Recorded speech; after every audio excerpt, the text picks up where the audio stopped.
This is Tokyo, the largest city in the world, vibrant and fast-paced, filled with deep history and rich culture, diverse and high-quality cuisine, in one of the safest countries in the world, Japan, known as being the master of many crafts, and for pushing innovation to the limits in just about every facet of life. I've been traveling to Tokyo for many years now, first stepping foot in 2012, when Tokyo had a bit of a different vibe. The electronics town Akihabara was filled with mostly otakus consuming anime and video game culture like myself, and Meiji Jingu Shrine with many Japanese people going to pray and pay their respects. 13 years later in 2025, Japan and Tokyo have seen a massive shift, as tourism here has exploded, especially after the pandemic, becoming on par with places like France and Spain. And to be honest, now Akihabara and Meiji Jingu are both absolutely crowded with tourists, which I have no right to complain about being one myself, but I have to admit I had a better time visiting them in 2012. And as a result, I've started to become attracted to different areas in Tokyo and the surrounding area that give me more of the feeling I fell in love with back then. The goal of this video was to give first-time travelers a nice, easy 7-day itinerary that they can follow along to see most of the major tourist attractions that people come to see, as well as food recommendations catered a bit more to the budget traveler, because I didn't have the budget for fine dining while filming this guide. And I included some alternative options throughout the guide to hopefully help those looking to avoid the crowds a bit, while still seeing the majority of the main attractions. The itinerary link can be found in the description, with step-by-step directions and Google Maps links to all of the locations. And this video was made out of passion without any sponsorships, so they're all my personal recommendations, with consideration to most types of travelers. And with that out of the way, let's get started with day 1, in central Tokyo, at Asakusa Station. Asakusa is one of Tokyo's most well-known neighborhoods where the old meets the new. Therefore, you can find a lot of older-looking buildings here, giving a feel of the Edo period of Japan from the 1600s to late 1800s, filled with various shops and restaurants. Contrasted by the new appearance of Tokyo seen here with the Tokyo Skytree building in the background, which we'll get to later. Asakusa is a good way to get an overall feel for Tokyo on your first day, and we're gonna start with the oldest Buddhist temple in Tokyo, dating back to 628 AD, Sensoji. Sensoji was founded in 628 AD, and it's dedicated to the Buddhist goddess Kannon, the goddess of mercy. According to legend, in the 600s, 2 fishermen brothers found a statue of Kannon in the nearby Sumida River, and a local village chief decided to enshrine it, eventually becoming Sensoji. To get there, take the subway to Asakusa Station and get out exit 1 or 3, taking you right to the entrance. I arrived just after 8:45 AM on a weekday, and it was already jam-packed with tourists. But I'm gonna warn you first that the main tourist attractions of Tokyo will all look like this no matter what time it is or what day of the week it is, at least in 2025. So it's good to prepare for this in advance. And just accept that Tokyo's tourism is running rampant, and you're going to be sharing the experiences there with many others at the same time. When you pass the first gate, you enter the Nakamize shopping street, filled with various snacks and souvenirs. So if you're looking for more traditional Japanese goods to bring back with you, it's not a bad place to start. The shopping street will be packed, but the architecture itself is interesting to look at, and you can see the main Hozomon gate of the temple in the distance, where you enter into the main temple grounds. And it's starting here where the architecture is truly grand and majestic. There are 3 large lanterns and 2 guardian statues guarding the entrance, with a beautiful 5-storied pagoda to the west. Inside the grounds, there are various ways to see your fortune, such as the Omikuji fortune boxes, or you can light an incense to purify your body and mind before entering the main hall, called the Kannon-do or Kannon Hall, where the statue is hidden from public view, and pictures or videos can't be taken. Overall, Sensoji is an experience packed with tourists, but the architecture and surrounding area is so beautiful, and it's a place that can really capture you with its marvelous surroundings, with other statues and shrines to look at as well. So you can easily spend about an hour or so here, and it'll also prepare you for what to expect for the rest of your trip. After exploring the temple, it's time to head over to the Tokyo Skytree, the tallest structure in Japan, and the second tallest in the world at 634 meters. To get there, you can take the subway from Asakusa Station to Tokyo Skytree Station, but I strongly recommend walking as it's only about 20 minutes, and you get to see some really nice views of the Sumida River, with the tower literally towering over the city in the sky.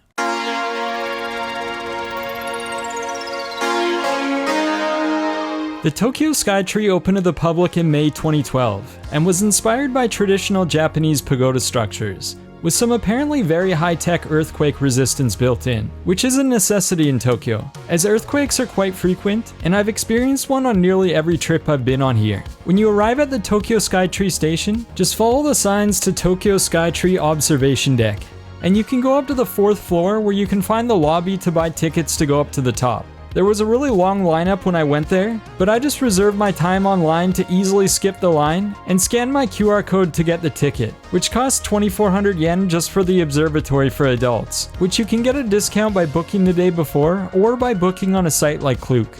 You then take the elevator to the observation deck, which is 350 meters above the ground, and although it's open until 10 p.m., I think it's worth seeing this one specifically in the daytime, or around sunset, as you can see so far from all 360 degrees to look out over the city.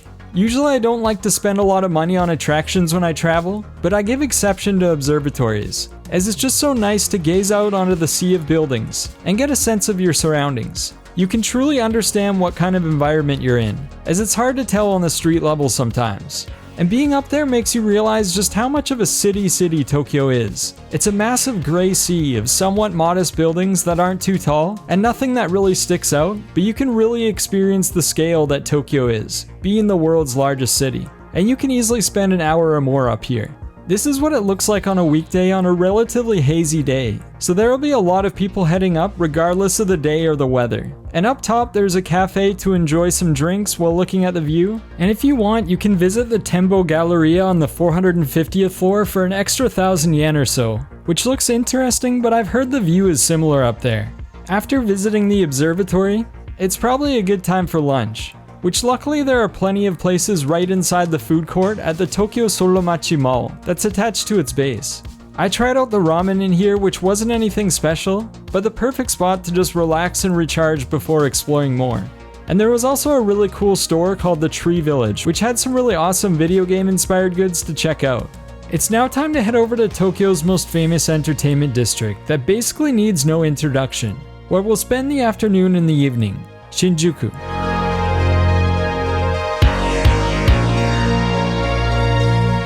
Shinjuku holds the Guinness World Record for being the busiest train station in the world, serving over 3.5 million people per day, with a plethora of different subway and railway lines. And because of this, it's an absolute hotspot for shopping, dining, and nightlife. But there's also some nature nearby. To get there from Tokyo Skytree, just take the Hanzomon line to Sumiyoshi Station, then transfer to the Shinjuku line and get off at Shinjuku Station. And if you arrive somewhat early, you could start with the Shinjuku Gyoen National Garden, which can be accessed via the southeast exit of Shinjuku Station.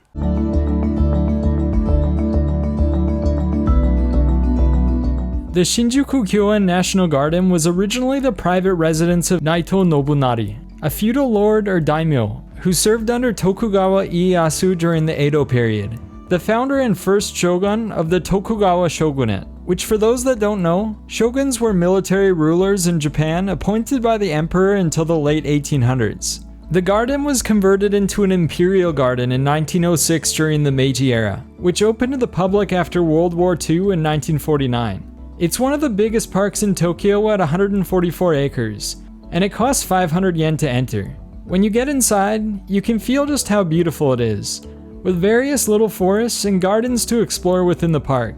It's a great place to just relax and avoid the crowds for a little stroll, walking through the forests, checking out the Taiwanese-style pavilion, and if you want, you can have tea at a tea house too. There's no right or wrong way to spend time at the park, so just take your time and relax during the late hours of the afternoon until it closes at 4:30 before starting to head out to dinner. If you're more interested in shopping instead of relaxing in the park, Shinjuku also has a ton of different department stores filled with clothing stores and accessories, or electronic stores such as Yodobashi Camera or Bic Camera, where you can test out all the latest cameras, look at all the video games and toys, or pretty much any electronics item you can think of, which you can easily spend hours inside. Another thing that can't be missed on your trip is Don Quixote, which you might have heard of, and it's basically a wacky store that sells pretty much everything, and can't be summed up easily, but just go and check it out, as you won't be disappointed, and there will probably be some things inside you want to buy as souvenirs. When day turns to night, it's time to head to Kabukicho, the most famous entertainment district in Tokyo.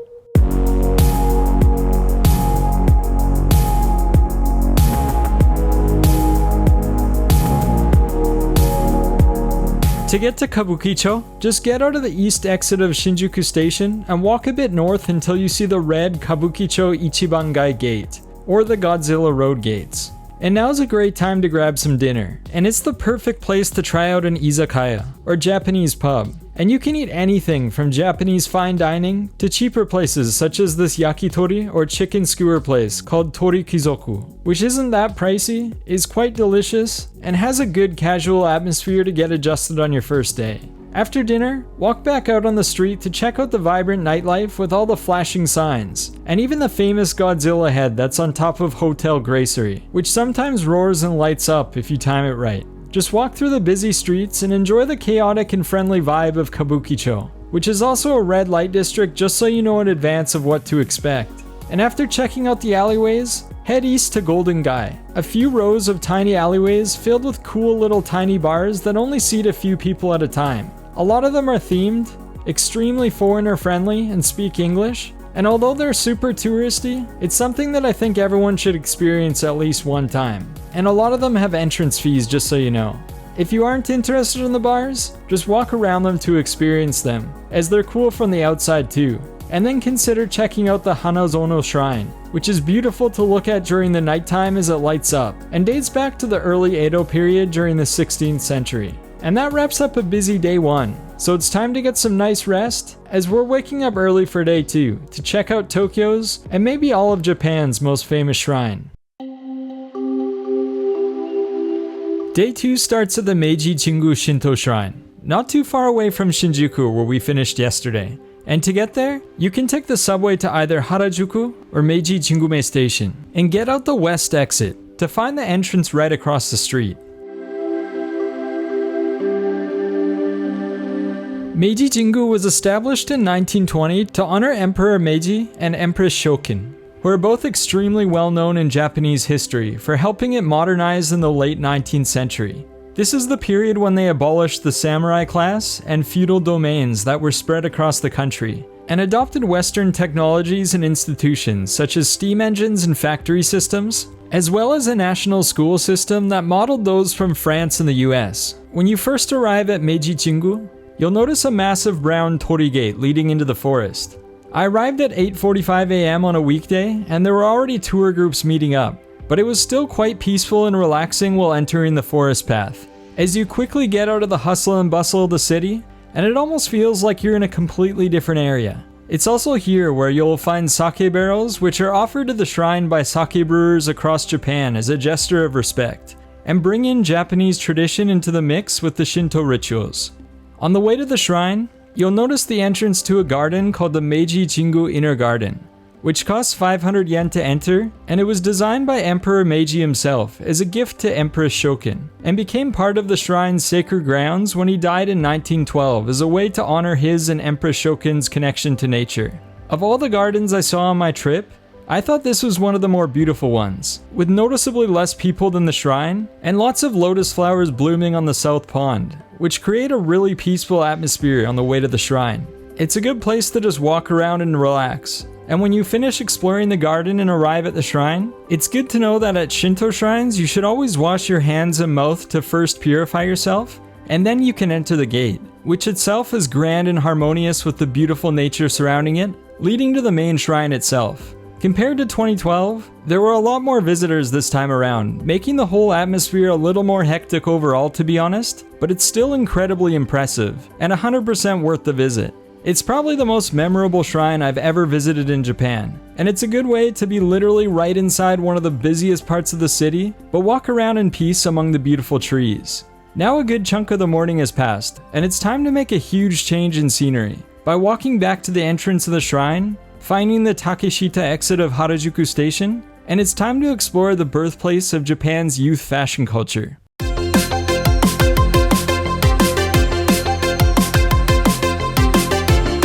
Harajuku, and specifically Takeshita Street, has been the epicenter of Japanese youth trends since the 70s, when a new shopping mall opened up, and with its proximity to Meiji Jingu, young people started flocking to the area, starting a boom of small independent clothing shops and crepe stands.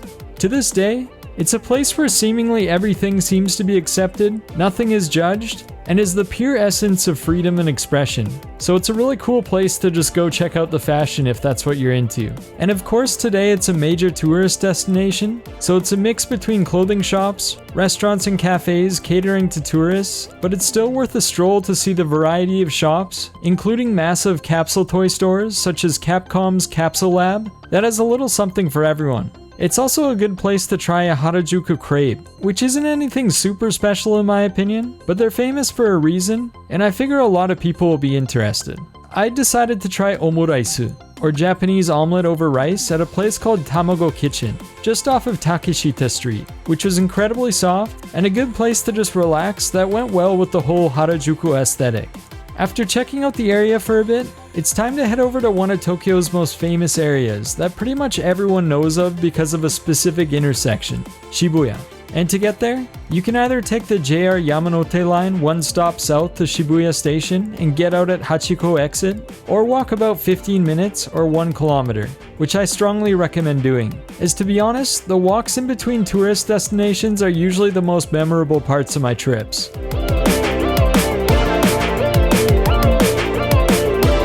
Shibuya used to be a rural agricultural area during the Edo period, but in the late 1800s, Shibuya Station opened and it became a main transportation hub of Tokyo. Today, it's a symbol of Japan's youth and commercial culture, and you can tell right off the bat when you arrive at the famous Shibuya crossing what I mean by that, as there are plenty of billboards all around it, surrounded by buildings filled with different restaurants, stores, and cafes to get views of the crossing as well. There's even the Hachiko statue of the famous Akira dog, who waited at Shibuya Station for years after accompanying his owner. But the owner unfortunately never lived to come back after work, leaving the poor dog to just keep waiting around and hoping for his return. When you arrive, you should have plenty of time to do some shopping if you want, which there are a lot of department stores in the area with pretty much everything you can think of, including stores selling anime-related goods like Mandarake, the official Nintendo store of Tokyo, selling goods from all the biggest Nintendo franchises, and right beside it, the Pokemon store, both of which are absolutely packed, but the Nintendo store in particular was worth checking out for me because of all the Zelda merchandise available. Shibuya is also a great place to go for dinner, with plenty of Japanese izakayas and restaurants around the area. I didn't get a chance to film it, but it would have been a good time to try out yakiniku, or Japanese barbecue, especially Genghis Khan, which is lamb barbecue famous in northern Japan, and one of my favorite meals I've ever had there. After dinner, you can check out the Shibuya Sky Observatory, which costs 3,400 yen after 3 p.m. for what looks like some incredible views of the city. And a great place to watch the sunset turn into night to end day 2 in Shibuya style. On day 3, it's time to head over to Ueno, an area dating back to the Edo period, which during the modernization in the late 1800s became the center of culture and modernization in Tokyo, with Ueno Park being established as one of Japan's first public parks in 1873. To get there, take the subway to Ueno Station and get out at Ueno Park exit, where you'll leave the subway gates right into the park, and there's a good chance that there will be a lot of people doing the same thing, as it's one of the most popular parks to go to. If you keep walking straight, you'll end up right at the main gate of the Ueno Zoo, which has a pretty reasonable entrance fee of 600 yen for adults and free for children 12 or under. Ueno Zoo is the oldest zoo in Japan dating back to 1882, and it houses over 3,000 animals across 300 species, including tigers and pandas, and it'd be a good place to spend the morning if you come as a family. Personally, I'm not that interested in zoos and more into the traditional culture and history, so I started my trip in the west side of the park looking at some of the temples such as the Shinobazu Pond Benten, which is across a little street and located right in the center of the beautiful Shinobazuno Pond. Then I went to check out some of the Shinto shrines such as the Gojoten and Hanazono Inari shrines, which almost feel like you're walking through a little forest maze to get to and are quite tranquil in their own way. Afterwards, I went straight to one of the most impressive shrines I've ever seen, called the Ueno Toshogu Shrine, built in 1627 and dedicated to Tokugawa Ieyasu, the founder and first shogun of the Tokugawa shogunate that we introduced earlier. The shrine is incredibly grand and beautiful, with golden carvings and a nice pagoda to look at as well, and certainly matches the whole military ruler aesthetic.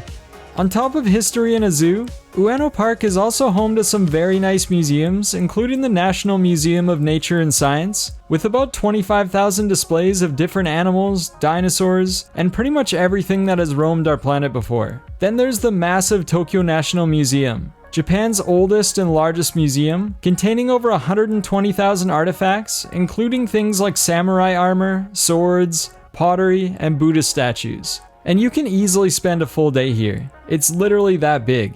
But let's assume you've spent your morning wandering around the park and the various attractions there, and it's time for some lunch. Luckily, there's a perfect area to eat and sightsee nearby at a market called Ameya Yokocho.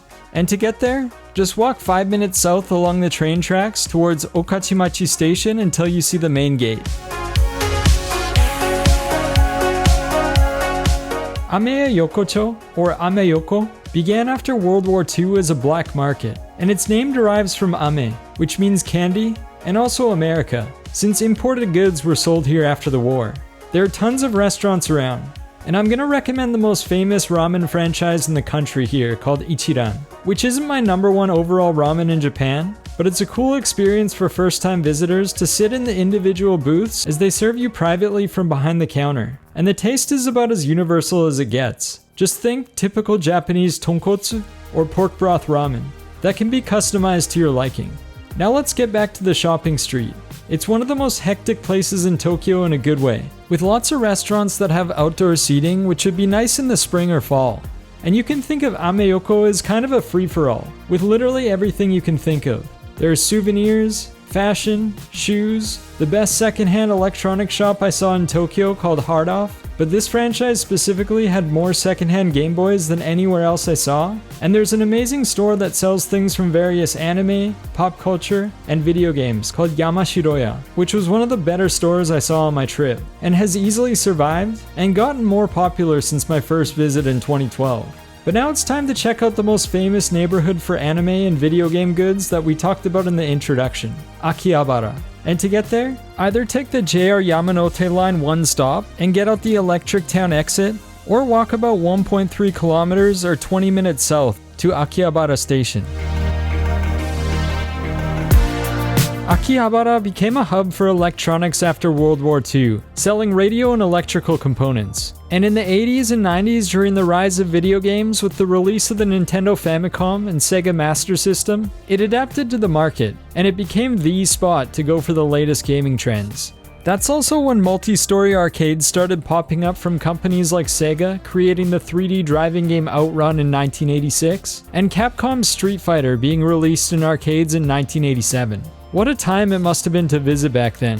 Then the 90s to 2000s was a big shift, when it changed from being primarily an electronic town to taking full advantage of the anime, manga, and cosplay culture craze that was starting to get popular. And that's what shaped what it is today, with electronics, cameras, video games, anime, and manga stores, as well as maid cafes everywhere, which is quite the experience if you'd never tried it. Eating desserts shaped like cute animals, and learning how to do little cute moe dances to accept your food. With the rise of tourism in Japan in the late 2010s, and especially after the pandemic, Akihabara has now expanded to become a full-on tourist destination, with people coming from all over the world to marvel at Japan's unique culture it created stemming back to the 80s. Because of this, it's hard to find anything rare without being incredibly expensive, and there were crowds of people in every shop I went into. To be honest, it went from being my favorite place to go in Tokyo in 2012 to one of the most exhausting areas of my recent trip just because of the sheer number of people. But for first-time travelers, it shouldn't be missed. And another casual dish that can be tried is Koko Ichibanya, which serves Japanese curry, which is almost a completely different genre than Indian curry, but it's a must-try in my opinion. And they have a vegetarian option as well. Although this is a structured itinerary for the most part, I don't actually prefer to travel this way. Kind of ironic to say for a channel that makes guide videos. And I want to challenge those planning their trip to Tokyo to get outside of their comfort zone and look for a random residential area nearby to explore for the evening. This is where you get to see the real Tokyo, how the people live their lives, and when you go in with few expectations, you can usually find little hidden gems that will be memorable from your trip, as following travel itineraries to a T is often not the absolute best way to experience a culture, but more of a way to go on a vacation. And with that out of the way, it's time to start day 4 at the Imperial Palace. The Imperial Palace is located near Tokyo Station, in the very center of the city, and is the official residence of Japan's Emperor Naruhito. Although he has no political power these days, Japan still honors the royal family as a symbol of the state and unity of the people. The palace is located on the former site of the Edo Castle, which was the seat of Tokugawa shogunate power from the early 1600s to the Meiji period in the late 1800s, when the capital of Japan was moved from Kyoto to Tokyo, and the emperor was relocated there. To get there, take the subway to Otemachi Station and go out exit C13B, which brings you close to the Otemon Gate, the main entrance to the Imperial Palace East Gardens, which was originally the main gate to the Edo Castle. If you want to visit the actual Imperial Palace grounds itself, you're required to take a guided tour, which is given twice a day at 10 a.m. and 1:30 p.m. every day except for Sundays, Mondays, and public holidays, which you can technically register online, but it appears all the bookings are always booked these days. They do allow 300 people each day on a first-come, first-served basis, which the registration starts at both 9 a.m. and 12:30 p.m., but by the time I arrived, I already missed it, as it's extremely competitive. However, even if you join a tour, you don't get to see the actual Imperial Palace where the Emperor resides.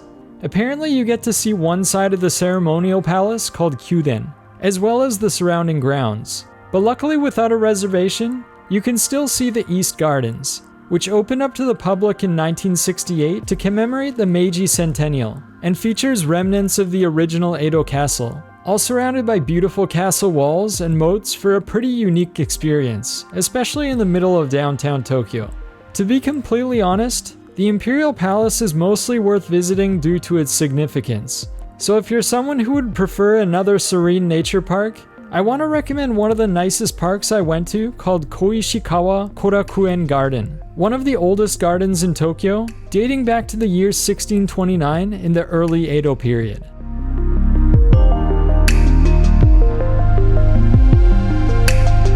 The Koishikawa Korakuen Garden is located near the Tokyo Dome, a massive indoor baseball stadium home to the Yomiuri Giants. To get there, you can take the subway to Korakuen Station, go out exit 2, and take the overpass to arrive at the entrance. The garden costs 300 yen to enter, and as soon as you go inside, it's like you're being transported to another planet, with a nice blend of both Japanese and Chinese traditional elements, making it really unique, as it was modeled after famous landscapes in both countries. And I think it's relatively unknown for tourists, as there weren't that many people and it was extremely quiet. It's a great place to just wander around and marvel at the different unique architecture, as well as the serene nature right out of a storybook. And with the lack of people, it also felt like nature was thriving within the park, with some beautiful herons perched up on the rocks, and other birds roaming around peacefully without a care in the world. It was definitely one of the most memorable parts of my trip, so I'd strongly recommend trying to fit it into your itinerary on other days if you decide to visit the Imperial Palace instead, especially for those who are into more quaint and quiet places. And after visiting the Imperial Palace or the garden, it's time to head to Tokyo Station by walking east from the palace, or if you visited the garden, you can take the Marunouchi line from Korakuen Station to Tokyo Station. Tokyo Station is one of the main transport hubs in Tokyo, especially for the high-speed Shinkansen rail, and it's also a historical landmark. Opening in 1914, designed by Tatsuno Kingo, who blended together Japanese craftsmanship with European architecture. It's just a good place to check out for about 10 to 20 minutes, take some photos, and maybe grab lunch in the basement before we head over to one of Tokyo's fanciest neighborhoods of Ginza. And to get there, just walk south from Tokyo Station about 5 minutes. The name Ginza means silver mint, as there used to be a government-run silver coin mint back in the early 1600s. And in modern-day Tokyo, it developed into an artisan and merchant district, which unfortunately had a massive fire in 1872, and was restored and modernized, with Western-inspired brick buildings being built there that were seen as being more fire-resistant. Today, it's one of the fanciest areas in all of Tokyo, home to all the luxury brands, various department stores and shopping malls with fancy cars on display, and of course, high-class accessories and fashion all over the place. And to be honest, I have no interest in any of this stuff, so I can't give much advice. But if you know anything about Japanese stationery, you've probably heard that it's pretty good. And Ginza is home to one of the most famous and reputable stationery stores called Itoya, which has been around since 1904, with multiple floors of different stationery such as planners, notebooks, business tools, and home office design. There are pens of all price ranges that go all the way up to almost $10,000 or as cheap as $2, which to me still felt like the best pen I'd ever used. It's a great place to buy some high quality Japanese souvenirs, and definitely worth checking out if you're interested in this sort of thing. After spending the afternoon in Ginza, it's time to head over to what used to be the home of the world's largest wholesale fish market, the Tsukiji Outer Market. To get there from Ginza, you can take the Hibiya line to Tsukiji Station and get out exit A1 or walk about 20 minutes south. Although the wholesale fish market was moved to Toyosu in 2018, the Tsukiji Outer Market still exists and it's thriving with various fresh seafood and street food that anyone can enjoy. When I visited in 2012, it was quite lively and interesting, and one of the most memorable parts of my trip. I wasn't able to make it back during my recent trip to film this video, but I'd feel bad not including it here, as it was so much fun back then. Although, there are a lot of people online saying it's more of a tourist trap now, so I'm gonna leave it as a place probably worth it for many, but further research is required before committing to it in my opinion. We're now at the point where we have seen a lot of Tokyo's most famous landmarks, and it's time to decide what type of trip you want to do depending on your interests. I'll recommend 3 different options here. One for the sightseer who wants to keep exploring Tokyo at the same pace, one for the family, or for those interested in things like theme parks, and one for those who want to include a visit to the nearby Mount Fuji. For the traveler who wants to keep exploring Tokyo, or for the family interested in smaller activities, we're gonna start off day 5 at Tokyo's futuristic entertainment and shopping district, built on Tokyo Bay called Odaiba. Odaiba stems from the word daiba, which means fortress, because there used to be a bunch of fortresses here built in the 1800s to protect Tokyo from naval attacks. To get here, you can take the futuristic Rinkai subway line that goes over the water to Tokyo Teleport Station, and go out exit B, where you'll arrive at a walkway that goes straight to Diver City, with awesome views of the Fuji Television Network building, with the cool iconic sphere on top. Diver City is a massive shopping complex with a little something for everyone, and there's a good chance you've heard of the anime Gundam Wing from the 90s where wars were fought with big mobile suits. Well, Diver City is home to the Gundam Wing statue that has become incredibly famous, and it's a good 20 meters or so high. There's also a Gundam Wing store right behind the statue for those who are curious. And apart from Diver City, Odaiba is a great place to go for a walk around and explore, with a lot of space as well. You can walk north to Aqua City for more shopping and see beautiful views of Tokyo from across the bay with the Rainbow Bridge, and for some reason its own Statue of Liberty. You can also walk south to Miraikan, or the National Museum of Emerging Science and Innovation Japan, which has various exhibits and classes all to do with science and tech that could be interesting, especially for kids. I noticed that I barely recognized the island on my recent trip, because there used to be a massive Ferris wheel here which has now disappeared, but there's a pretty cool go-kart track called City Circuit Tokyo Bay that's still around. It's hard to give a quick summary of Odaiba, but it's worth exploring for just about every type of traveler, with things like Legoland and Sega Joypolis theme parks for kids. There are boat rides nearby called the Tokyo Cruise, which take you all the way up the Sumida River, all the way to Asakusa where we started our itinerary.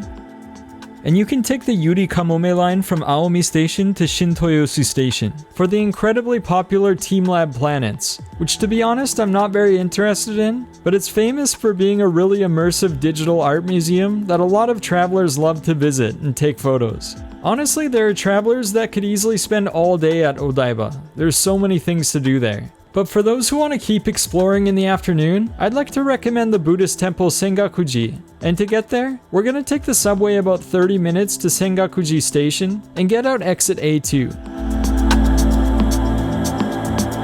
Sengakuji is not flashy or grand, but it has one of the most interesting histories of any temple I've been to, being the resting place of the 47 Ronin, a group of samurai who became legends for avenging the death of their lord Asano Naganori during the Edo period, known as the Ako Incident.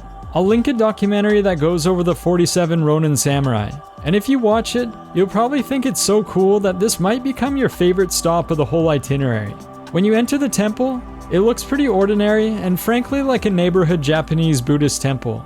Very modest in design, but you'll see a sign to the back of the temple leading to the Ako Gishi graves, and it's here where you find the resting place of the samurai. You pay 300 yen, and they give you incense to lay down at each of the graves to pay your respects. And if you did your homework a bit beforehand, it really feels like you're honoring some of the most respected samurai in Japanese history. This ended up being one of my favorite parts of the trip.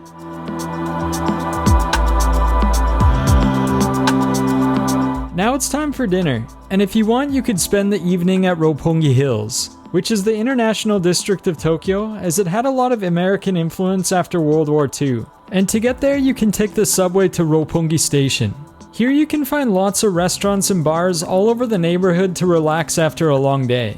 Or another great option would be to check out the Tokyo Tower, built in 1958, of course inspired by the Eiffel Tower. And you can get there by taking the subway to Kamiyacho Station and going out exit 1. The tower has a really nice observatory to check out, especially at night. And even though I don't prefer it to the other observatories I've listed in this video, it had to be included, as it's arguably the most famous landmark in Tokyo.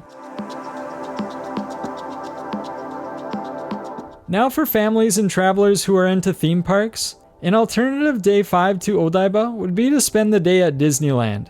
And to get there, take the subway to Maihama Station, which takes you to the entrance of the Tokyo Disney Resort. And you can walk to Disneyland, which is meant more for families, or take the Disney Resort line to Disney Sea, which is meant for all ages. Personally, I've never been to the Disneyland here, but I've been to Disney Sea a while back, which is a great time overall with a good variety of rides. And you can get discounts on tourist websites such as Klook if you want. Also as an extra, for Harry Potter fans, there is the Warner Brothers Studio Tour located in Nerima City in western Tokyo, which is the world's largest indoor Harry Potter movie set experience and exhibition. And I'm sure some people would be interested in seeing it. And then of course there's the famous Studio Ghibli Museum even further west, but tickets are incredibly hard to come by as they're always sold out months in advance, so I've never gotten the opportunity to check it out.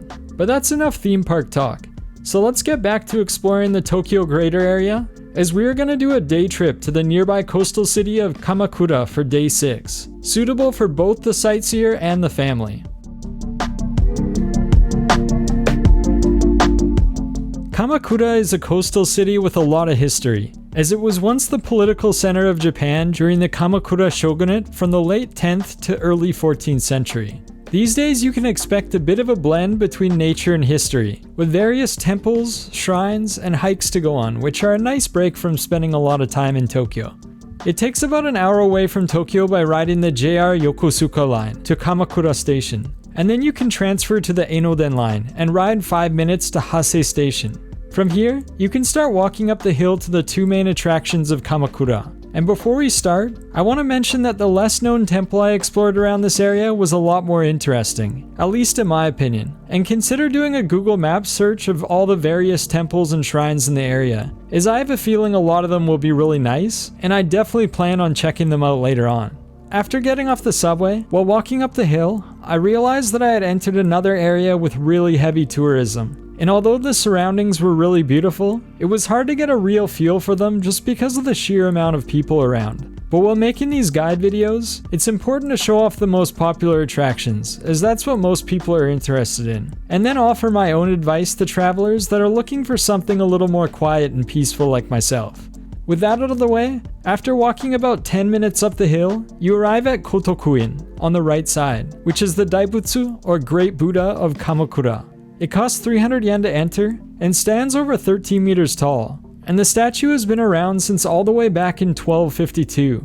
It's quite impressive that a statue of this size was built so many years ago, and it's definitely interesting to look at. But as someone who has been so spoiled traveling around Asia seeing various temples and statues, this one wasn't quite on top just because of its influx of tourists, so arriving early would be recommended if possible. After looking at Kotokuin, which should take about 20 minutes, you can start heading back down the hill and to the right to find Hasedera Temple, which costs 400 yen for adults.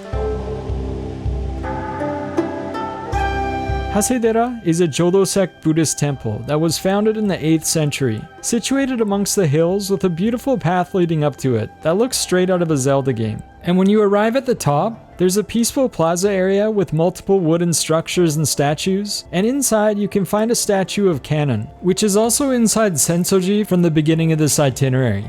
Hasedera is famous for having a path of hydrangea flowers to walk around, which needs a separate reservation that can be booked online or on site if you arrive early enough. And there's also a nice observation deck to get some good views into Kamakura City and the surrounding beach called Yuigahama Beach, which, speaking of, is relatively nice with decent sand and somewhat clear waters, but I think exploring the historical side of Kamakura is more worth it.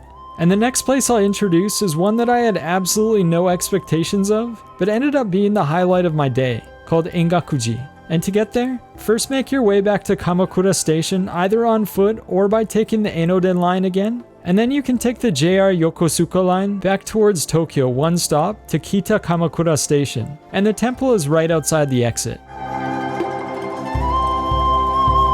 Engakuji costs 500 yen to enter, and it's one of the most important Zen temples in Kamakura. Founded in the late 1200s by a Chinese Zen master named Mugaku Sogen, and was built to honor the fallen warriors during the Mongol invasions and promote Zen teaching to the samurai class.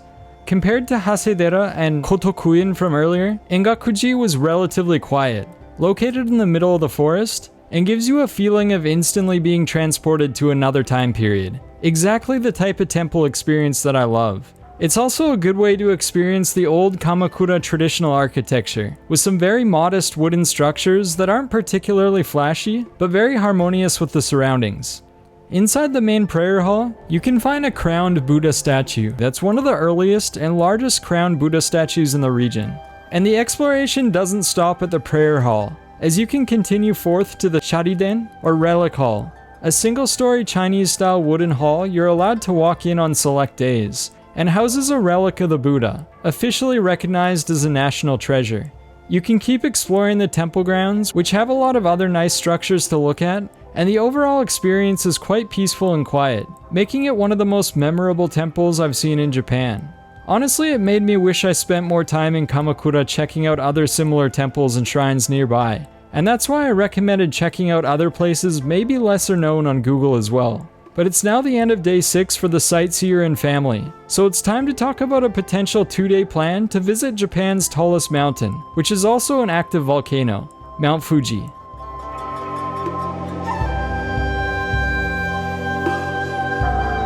Before we start, I just want to mention that this isn't a trip to climb Mount Fuji, which can also be done, but to go to a nearby town called Kawaguchiko, which has a lake with an incredible view of the mountain. And you can technically make it a day trip, as it takes about 2 hours each way, but I think it's a bit too much for most people, so I'll recommend an overnight trip there, as it was one of the more memorable experiences from our trip. There's a train called the Fuji Excursion that leaves right from Shinjuku Station in Tokyo 4 times a day, and also returns from Kawaguchiko Station 4 times a day.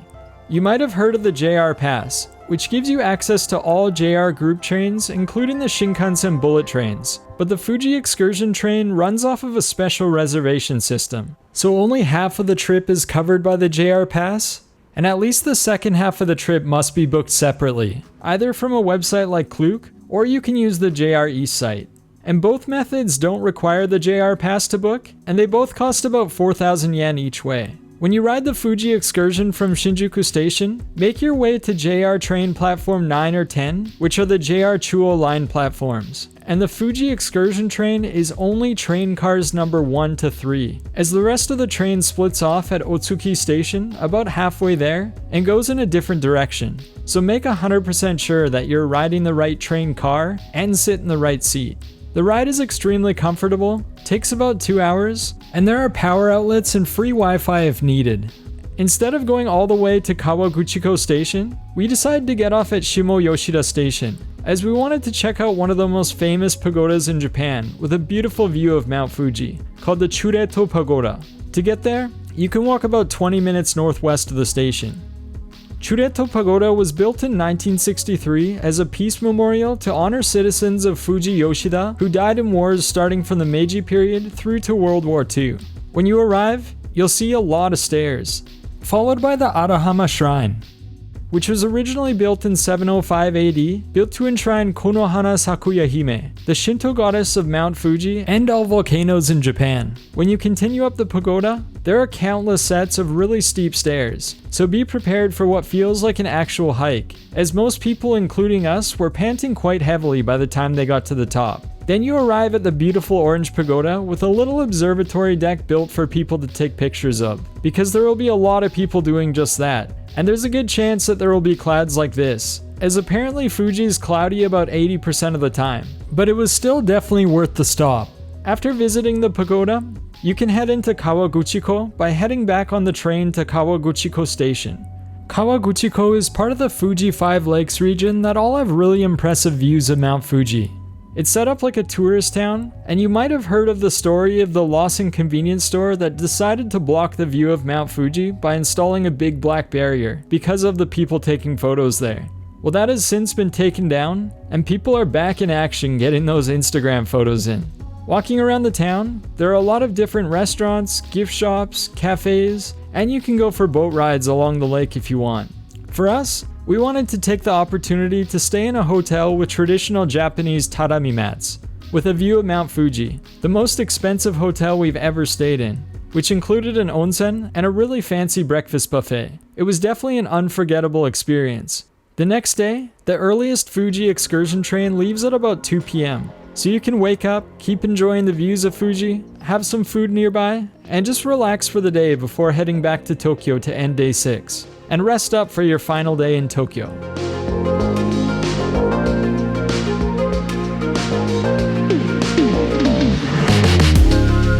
It's now day 7, and if you've followed this itinerary, there's a good chance you haven't seen everything I recommended yet, such as the Koishikawa Korakuen Garden with influence from Japanese and Chinese landmarks, or maybe even Sengakuji, the Buddhist temple built to honor the 47 Ronin samurai. So it'd be a good idea to check out some of the places you missed in the morning if you're curious. And one thing I always notice while traveling to Tokyo is there are always areas that I want to check out more than once. You might want to head back to Akihabara, to Shinjuku, or Shibuya to keep exploring, as every area has too much to see in one day.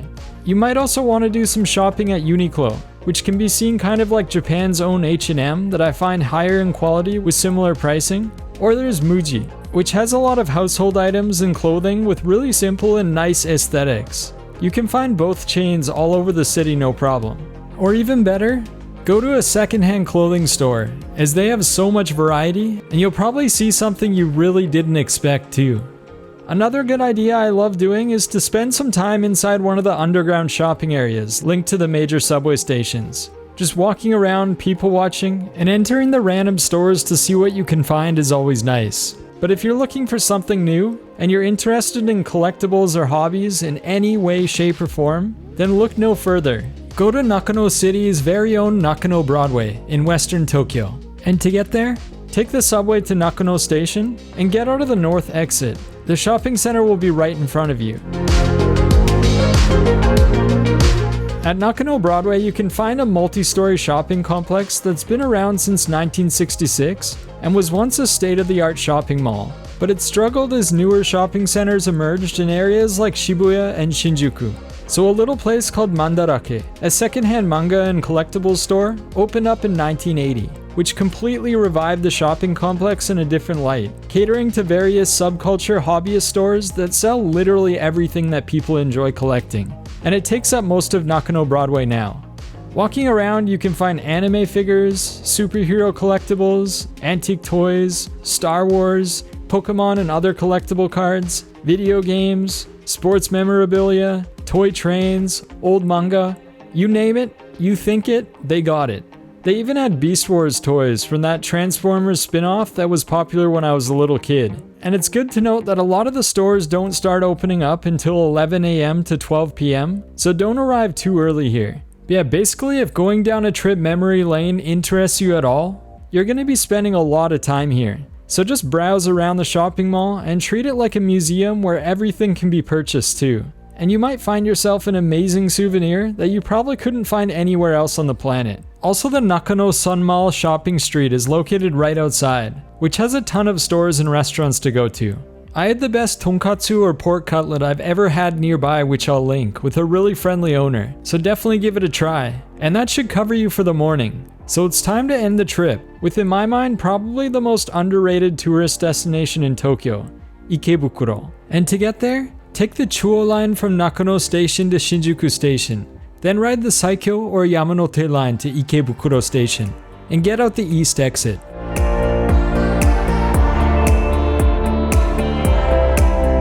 Ikebukuro also has quite a history to it, being known as Yamiichi, or Black Market City after World War II, because a lot of goods were traded there after the war.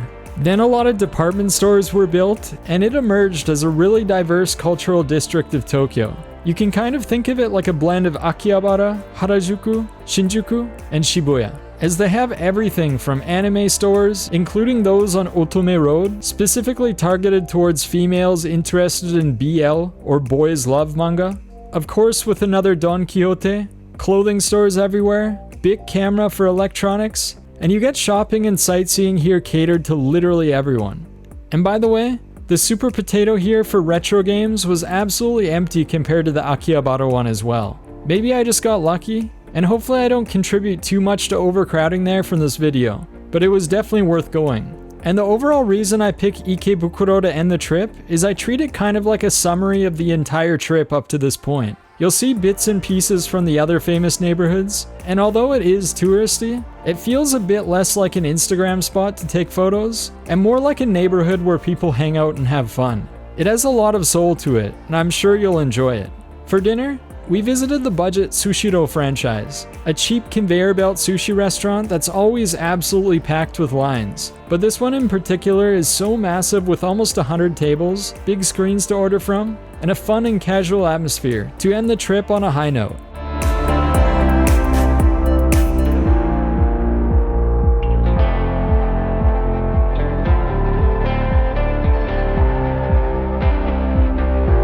And that wraps up 7 days in Tokyo for first-time travelers to get the full experience to the best of my knowledge. But I want to stress again, if you're watching this video, I'd strongly consider going to some more random areas around the city too. You might feel like you're missing out, but it always ends up being the highlight of my trips. Just traveling around without any expectations, finding hidden gems, and watching life go on. Before signing out, I'll finish the video with some extra tips that I think will be helpful for you to plan your trip as well. And let's start out with when you should go.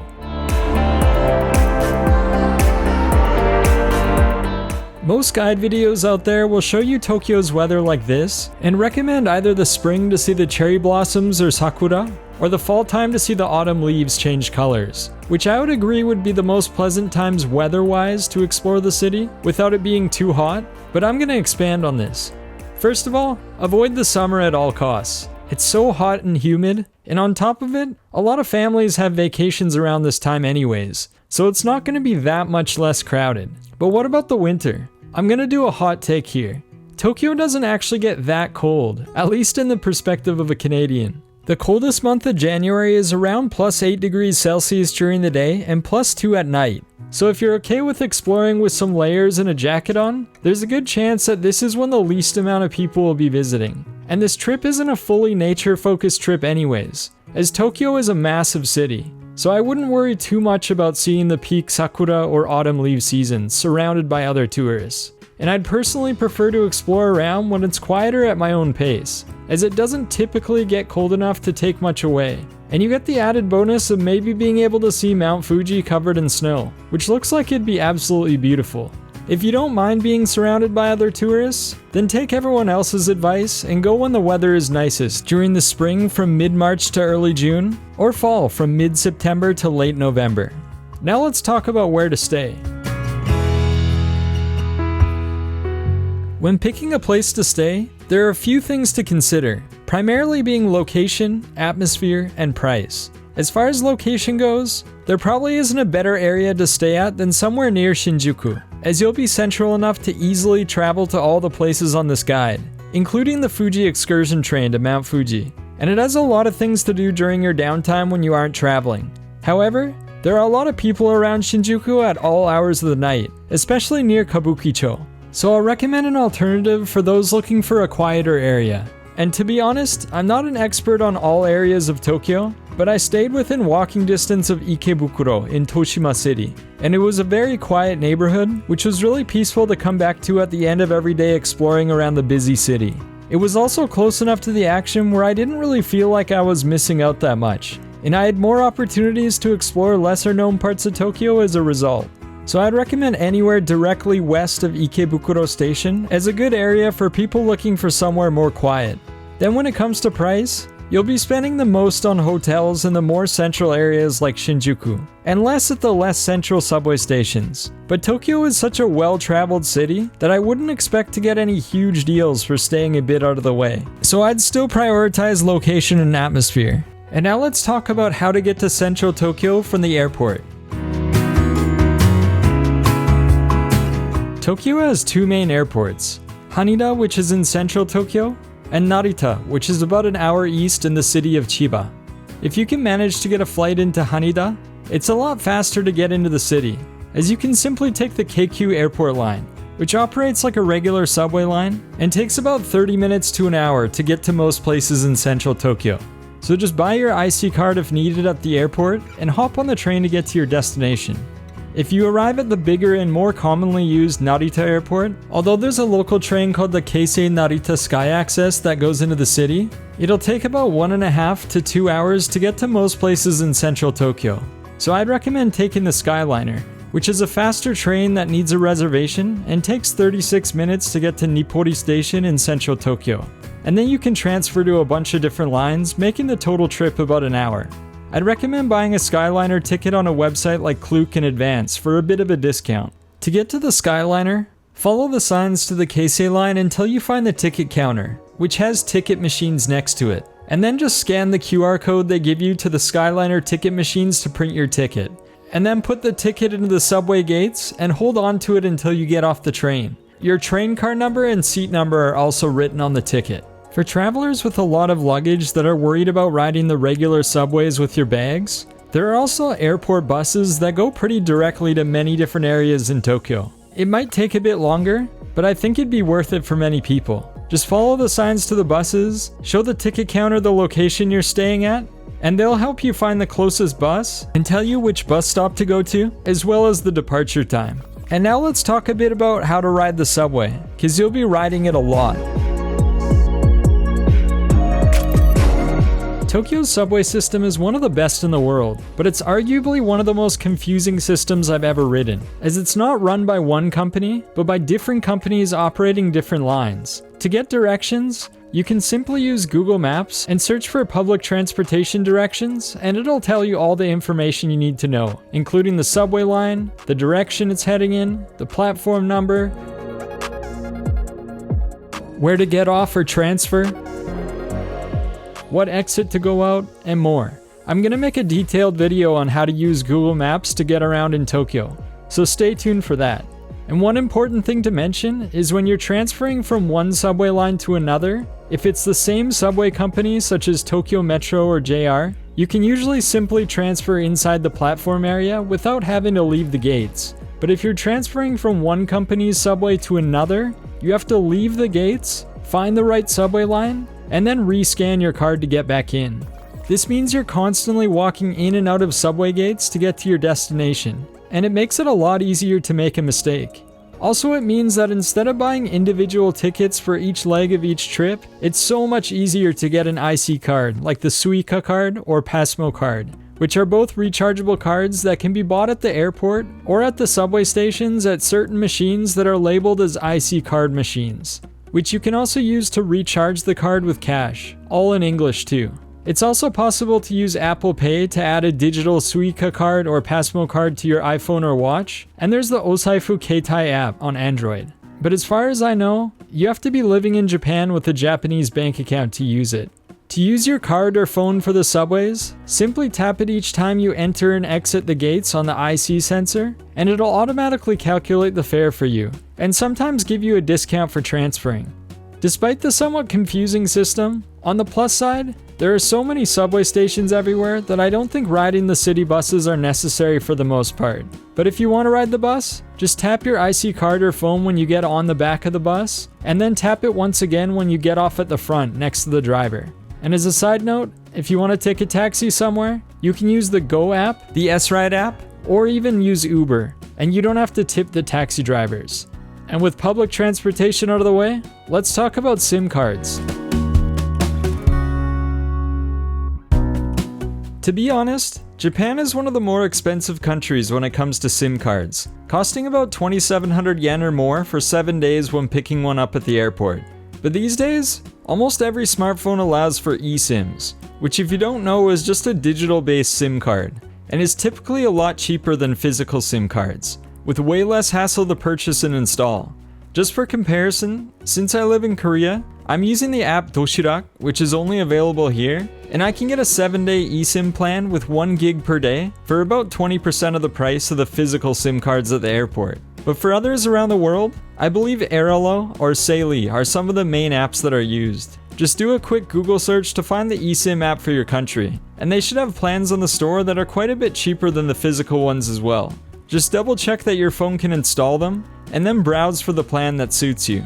And just so you know, free public Wi-Fi isn't accessible enough to go without a SIM card in my opinion, as it helps so much having data just getting around the city. If you need a physical SIM card because you have an older phone or something, then I would search on Amazon and order one before going to Japan, as even the ones you find there are cheaper than waiting until you get to Tokyo. So what about the language barrier? As you probably know, Japan doesn't natively speak English, so a lot of people are probably curious about the language barrier. And if I were you, I'd recommend studying a few phrases in Japanese before going. I found a website called Boutique Japan that I'm not associated with, but they give a great guide with 20 important phrases to learn, including a video on pronunciation. So I'd recommend starting there or somewhere similar. And if you need to say something more complex, you can always use Google Translate and just talk or type into it to automatically translate, and then you can just show it to the person you're talking to. When it comes to reading, you can also use the Google Translate app, which has a camera feature that will automatically translate written Japanese into English. And I just want to mention that you'll probably run into a lot of Japanese people that speak English, but I'm going to say please don't expect them to. People in Japan don't need English in their daily lives. And the amount of tourists I've seen getting frustrated with Japanese people that couldn't speak English was really upsetting, making me just hope that whoever's watching this and travels to Japan tries to at least learn a few Japanese phrases, and make a little bit of effort to try doing things in Japanese when possible. Even just the simple things like hello and thank you go a long way. You'll have some awkward moments here and there ordering food and all that, but you'll also make some great memories if you put a bit of effort into it. Now let's talk about getting cash at ATMs and paying for things. When it comes to paying for things, Japan has still held onto the tradition of using cash at a lot of places. So you'll definitely need to take out some money from an ATM, which is usually better than exchanging cash at the airport. I'd recommend using the ATMs found at 7-Eleven convenience stores, which charge the following fees. Also, I noticed in Tokyo, a lot of places are starting to accept cards. You can usually find a little sign posted outside the store or restaurant that lists all the various payment methods they take. And a lot of the time, if they don't accept cards, there will be a sign saying cash only. So if you're like me and you have a card that's very international friendly, like Wise, You can use that at most places when possible, and then just use the cash as a backup.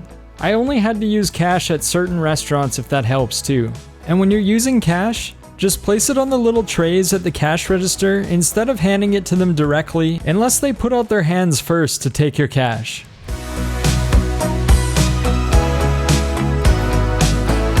And that wraps up my guide to get the most out of Tokyo in 7 days. It's one of the most exciting and vibrant places to visit. A true one-of-a-kind gem where if you've never been there, you're really in for a treat. So I hope this video helped out a little bit just to make things easier to plan your trip, and check out a variety of videos from different channels to get different recommendations tailored to different people too.